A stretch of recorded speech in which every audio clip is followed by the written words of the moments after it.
This week at the movies, two of TV's biggest stars team up for a slam-bang action comedy. Steve Carell and Tina Fey shake up their routine in Date Night. God, no, he turned it sideways. Kill shot. That's a kill shot. Also coming up this week, a happy woman makes a happy home. I wouldn't know anything about that. Tyler Perry doesn't show his movies to critics, but we're going to review Why Did I Get Married To Anyway? I'm the only one who can hear you now. Liam Neeson as an undertaker and Christina Ricci as his client, or is she his victim in Afterlife? Plus, 3D movies are ruling the box office these days, but is this a revolution or just a passing fad? We'll explore the phenomenon in a special segment. Oh, you just put in your mouth guard. That usually means we're not gonna, you know. Oh, we can still fool around. Really? Let me just get my head around it. Honey, it's fine. I mean, just Two comedy titans come together in Date Night. I'm Michael Phillips of the Chicago Tribune. And I'm A.O. Scott of the New York Times. Comic chemistry, despite that word chemistry, isn't something you can concoct in a lab or a pitch meeting or a story conference. And in their low-keyed way, Steve Carell of The Office and Tina Fey of 30 Rock, I think we're destined to make a feature-length romantic comedy together because their styles do mesh, certainly enough to single or double-handedly save Date Night. Third date. First one was okay. Second one was bad. She's giving him one more chance to prove that he is not boring. And he is not succeeding. Hi.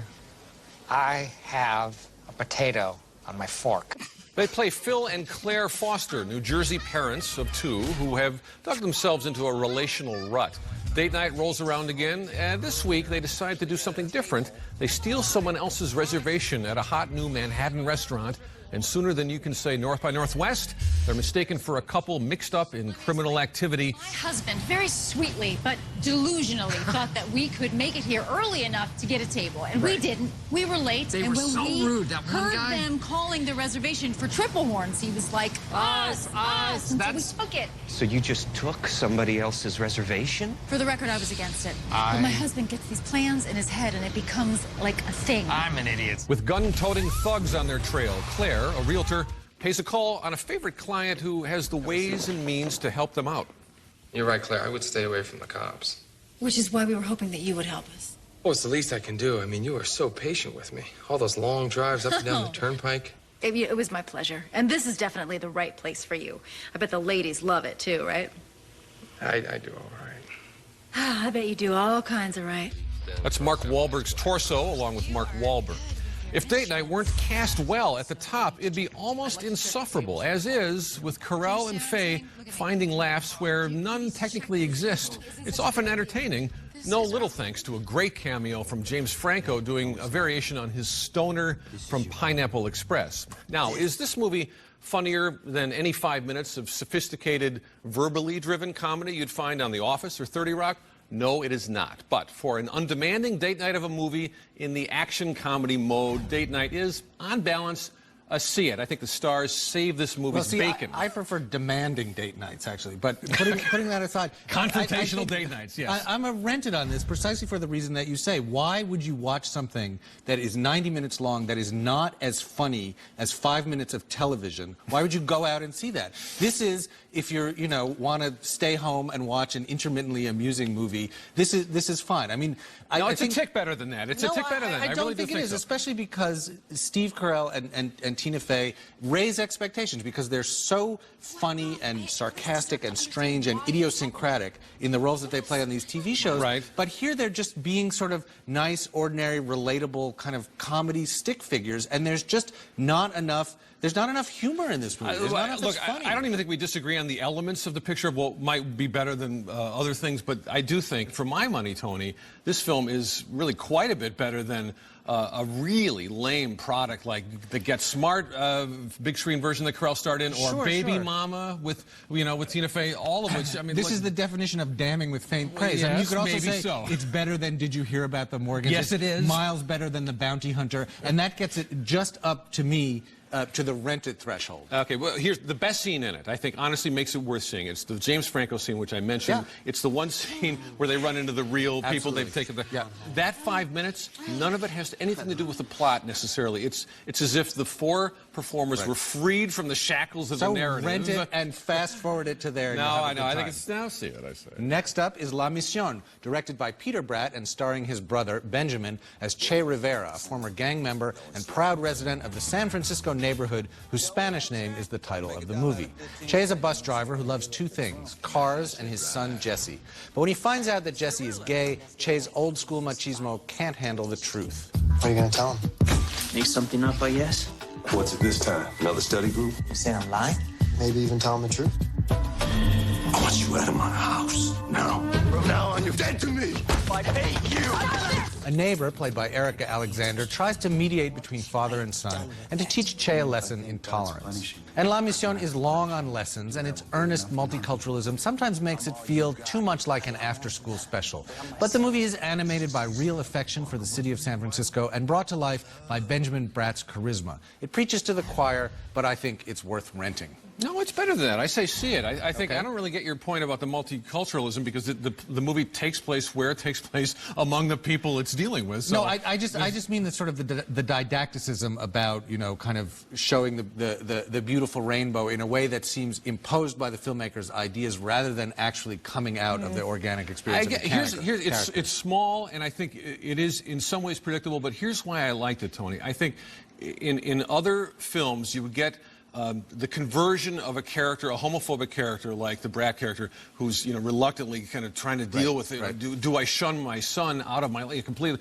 I think the way his character struggles with that, it doesn't fall into the usual patterns. Just like the romance with this neighbor, Erica Alexander, who's a wonderful actress. I think even that has a couple of wrinkles that you do not anticipate. I actually think it precisely does fall into the usual patterns. That's what bothered me about this movie. I loved the sense of local life, the low-riding culture in the Mission, and the performances were good. But I just felt this was going beat by beat by beat in the most kind of standard textbook.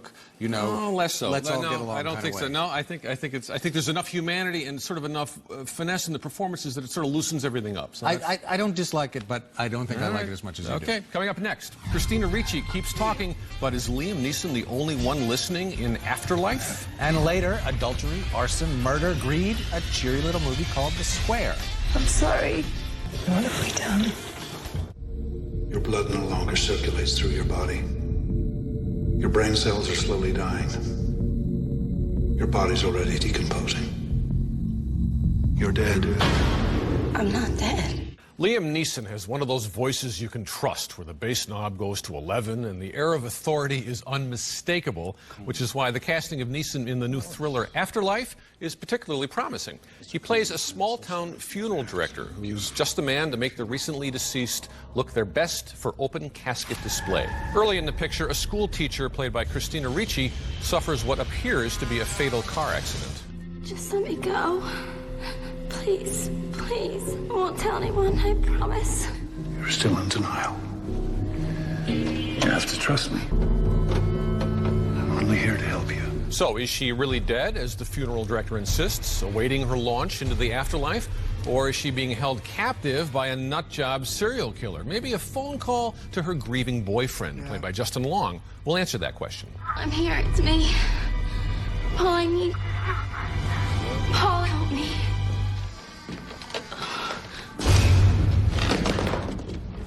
I'm the only one who can hear you now. Or maybe it'll just keep the guessing game going a little while longer. Afterlife is the debut feature directed and co-written by Agnieszka Wojtowicz-Woslu. She's trying, I think, to bridge the gap between clinical horror and a more psychological life-or-death puzzle. After a while, the funeral director's scolding, school-marmish reminders to live your life to the fullest start sounding like the grisly moral lessons of the Saw franchise, only thanks to Liam Neeson with a richer vocal delivery. I say skip it, Tony. No I thanks. say release the Kraken. I mean, skip it. Liam Neeson is well cast. I mean, he has the kind of the severe demeanor, and as you say, the voice to be this kind of menacing, mysterious figure. But the movie is just so full of portent and heavy atmosphere that it kind of forgets how to tell the story. And as you say, I mean, it sets up this puzzle. Yeah, two-track story, Is she dead or is she not dead? Exactly. And by the time it gets towards some resolution of that, you just don't care Yeah, anymore. and I think it's theoretically interesting to watch an actor of Neeson's caliber try to keep you guessing about the guy's true intentions. Is this truly limbo? Right. Is he just a maniac? But her performance nothing. is not up to it. She doesn't really, convey the emotional torment that this character would be going through. Yeah, she's peculiar. She's left her teen vamp years behind Ricci, but she's not. It feels like she's not quite sure. She hasn't come into whatever the next phase is for her. No, thank you. Coming up, Tyler Perry's latest, Why Did I Get Married 2, starring Janet Jackson and Michael Jai White. Next week, some not-so-superheroes fight crime in Kick-Ass, starring Nicolas Cage. Red mist. Oh, that kind of hurt. Plus, Demi Moore in The Joneses. Your numbers are looking good. Thanks, boss. Next week at the movies. You okay? We're fine. There's got to be something in them 14 years that's worth fighting for. You can only fight with a person when they're willing to get in the ring with you. Now we'll catch up with Tyler Perry's Why Did I Get Married 2, which opened in theaters last week without being screened for critics. It hardly needed to, since it's on its way to being at least as big a hit as Tyler Perry's Why Did I Get Married. The sequel starts out with 4 Atlanta couples on vacation in the Bahamas. Since the first chapter, there's been a divorce, a remarriage, and a new baby. But there are stirrings of trouble in paradise. Here, the ladies, including Jill Scott and Tasha Smith, have their say.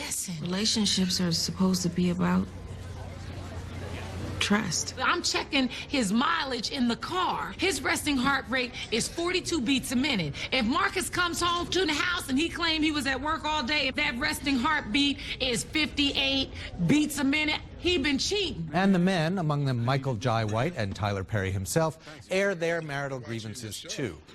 But for every good day I have at work, I got to go home and go through hell. See, why? Like, she hates the fact that I'm working. Ain't no black woman complaining about her man having a job. I don't care what you say. Now, in a Tyler Perry movie, comedy always goes hand in hand with suffering.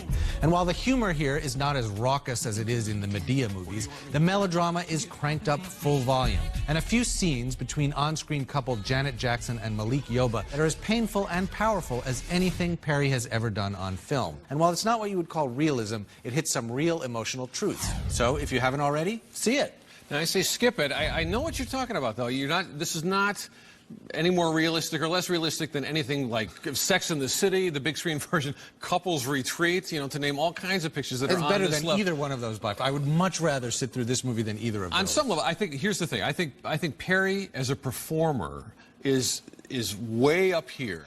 I guess I just find his strengths as a writer and a director far, far below that. And I just wish he would sort of, for my taste, look, everybody's different. For my taste, the melodrama is the least effective stuff because it's so insane. Well, it's over I mean, this is more like opera or maybe soap opera than kind of, kitchen sink drama. But I do think that the way he pays attention to his characters, I mean, especially the women, this is a director, and this is very unusual for someone who makes either romantic comedies or melodramas, to be so kind of generous to and sympathetic to the female characters, to let them have their say. He makes fun of them, he lampoons them, but he also gives them some, a real voice, and the men too. And I just think that there's a lot in this movie about marriage and relationships. Yes, it's overblown, it's overstated, but it somehow works. It somehow connects with something real. I think he undermines his own best instincts just from behind the camera. I just don't think he knows how to play into what he's really good at. I know all kinds of audiences would disagree with me and have, but I just find this mixture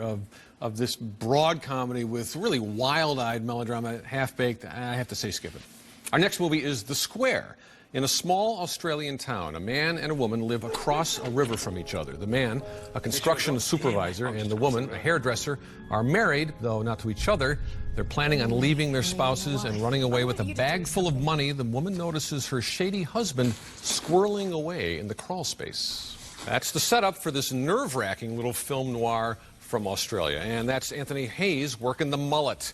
The money gives Carla, played by Claire Vanderboom, and her lover, played by David Roberts, an idea. Why not pay an arsonist to burn the house down, but clear the cash out first?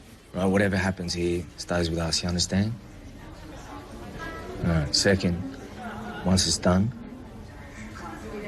you wipe it away. Never happened, we never met. And then the plan starts going horribly wrong. Director Nash Egerton's film may remind you of the Coen brothers' Blood Simple in its series of unfortunate events. Is it a great time? Well, it's too busy grinding your guts to be a great time, but is it good film noir? Yes, the genre is all about craven human weakness leading to punishment inflicted on as many people as possible, and in its cold-blooded way, The Square knows how to do it. It's also extremely well acted. I say see it. Tony, see it. A bracing picture. And this is a debut of, I think, someone who has enormous potential as a filmmaker, Nash Egerton, who started out as a stuntman, and his brother, who is in the movie, Joel Egerton, wrote the script, and it's just so smart and sly and well constructed, and I don't know when the last time a movie like this has sort of gripped me so strongly from the beginning and just held me and pulled me all the way through. Yeah, I don't think all audiences are going to find it a pleasurable sort of gut-grinding experience because it's intense. It's very good, very well acted, and we should also mention that it's an unusual situation in that the picture is being released with a short film made by the same director called Spider, 9 minutes long, which is one of the most outstanding and kind of audacious sick jokes I've seen in years. And it's very different from this movie, but it also shows you that when it comes to setting up tension and surprise, this guy really knows what he's doing. Two very different styles, as you say, and two kind of really wonderful examples of extremely bad luck. Yes, and one very talented filmmaker. Very. It's nice to see a debut like this. Coming up next is 3D Here to Stay. We discuss the rebirth of the third dimension in this special segment.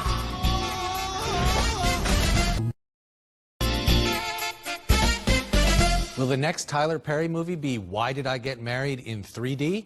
The way things are going these days, you never know.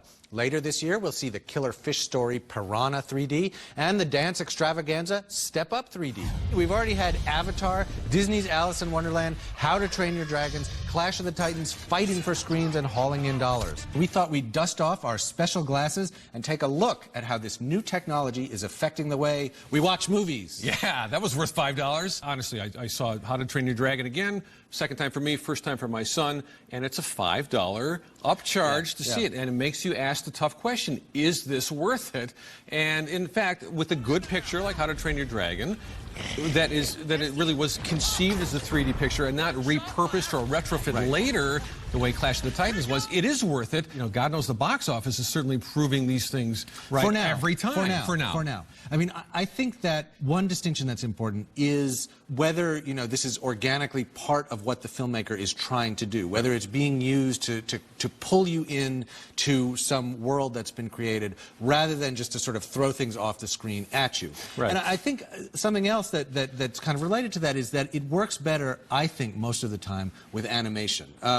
Avatar is a partial exception, but Avatar is partially in some animated, ways, it's partially animated. And I find that the live action stuff tends to look much more clumsy, much more mechanical. And what I get in How to Train Your Dragon, in Up, and in Avatar is a sense of being pulled into an imagined world, and also something that movies have been obsessed with since they began, with creating the experience of flying. And I think that's one thing that 3D right now is really, really good at. I think the difference here between the first time 3D really was an economic force in the movie industry in the 50s, it was combating the pernicious competition from this newfangled television, right? Now this time we have a whole different thing because there's so much economic freight being kind of pulling along this idea of, okay, 3D in the home. Is this ever going to really become kind of a part of everybody's den? I'm a skeptic on this because I just feel that it's the full immersion, huge screen experience that helped make Avatar the phenomenon it was. Right. I don't care how big the screen is at home, you can't get in there as far. So we will see. And I don't think that kids are going to sit still there with their glasses necessarily. But I do think that in children's animation, it's going to be what continues to drive the next few years, absolutely. And empty out their wallets. I just hope we get more pictures on the level of Up and on the level of How to Train Your Dragon than Cloudy with a Chance of Meatballs. You know, not so good. Tony, more to talk about on this issue on the web. Let's continue the discussion there. Good idea. Okay, coming up next, can't decide what to see in theaters? Stay tuned for my 3 to See. Closed captioning for At the Movies is sponsored by Hotel provided by Park Hyatt Chicago, Chicago's award-winning hotel and luxury dining experience, located in the heart of Chicago's Magnificent Mile on Water Tower Square. Okay, my 3 to see pays tribute to liars and rock stars and dragons. Number 3, Date Night, starring Steve Carell and Tina Fey as a suburban couple who find that one little white lie can lead to a world of trouble. Number 2, The Runaways, which is fanning out to more theaters and which tells the story of Joan Jett and Sherry Curry and the seminal 80s LA band The Runaways. And number 1, How to Train Your Dragon. It's the best animated feature from DreamWorks since Kung Fu Panda. That's it for now. We'll leave you with a recap of this week's show. Now you can join the discussion by following us on Facebook and Twitter. Just go to atthemoviestv.com to find out how. Join us next week for reviews of Kick-Ass with Nicolas Cage. And until then, we'll be at the movies.